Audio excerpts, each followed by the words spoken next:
அனைவருக்கும் வணக்கம். சற்று முன்பு வெளியான முக்கிய அறிவிப்பு.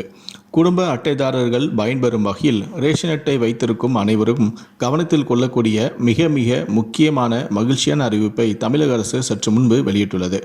இதை பற்றி விரிவாக தெரிஞ்சுக்கணும்னா இந்த வீடியோவை கடைசி வரைக்கும் ஸ்கிப் பண்ணாமல் முழுமையாக பாருங்கள். இந்த வீடியோக்குள்ளே போகிறதுக்கு முன்னாடி இந்த வீடியோக்கு ஒரு லைக் பட்டனை ப்ரெஸ் பண்ணிடுங்க. இது வரைக்கும் நீங்கள் என்னோடய சேனலை சப்ஸ்கிரைப் பண்ணாமல் இருந்தீங்கன்னா மறக்காமல் சப்ஸ்கிரைப் பண்ணிக்கோங்க. சரி, வாங்க இப்போ வீடியோக்குள்ளே போகலாம். 1000 ரூபாய் உரிமை தொகை விநியோகம் காரணமாக புது ரேஷன் கார்டு விண்ணப்பித்துவிட்டு காத்திருப்பவர்களின் எண்ணிக்கை அதிகரித்தபடியே உள்ளன. 1,00,000 கார்டுகள் இன்னும் அச்சடிக்கப்படாமல் தேங்கி நிற்கின்றன.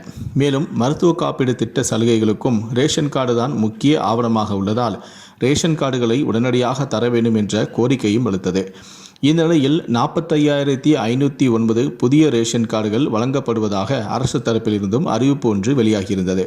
அனைவரின் மொபைல் போன் எண்ணுக்கு SMS அனுப்பப்பட்டுள்ளதாகவும் தெரிவிக்கப்பட்டிருந்தது. அதேபோல தற்போது வெயில் காலம் துவங்கிவிட்டதால் கார்டுதாரர்களை தேவையில்லாமல் வெயிலில் அலைக்கழிக்கக்கூடாது என்று ரேஷன் கடைகளுக்கு அதிரடியான ஒரு உத்தரவு பறந்துள்ளது.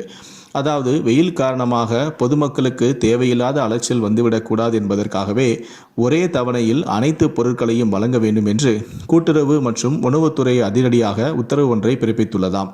அதேபோல கடைகளுக்கு முழு அளவில் பொருட்களை அனுப்புமாறும் நுகர்பொருள் வாணிப கழகத்திடம் அறிவுறுத்தப்பட்டும் உள்ளதாம். அது மட்டுமல்ல, உணவு வழங்கல் துறை மற்றும் கூட்டுறவு சங்க அதிகாரிகள் தொடர்ந்து அதிரடியாக ஆய்வில் ஈடுபட்டு ஒரே தவணையில் பொருட்களை வழங்குவதை உறுதி செய்யும்படி உத்தரவிடப்பட்டுள்ளதாக தற்போது ஒரு மகிழ்ச்சியான தகவல் வெளியாகியுள்ளது.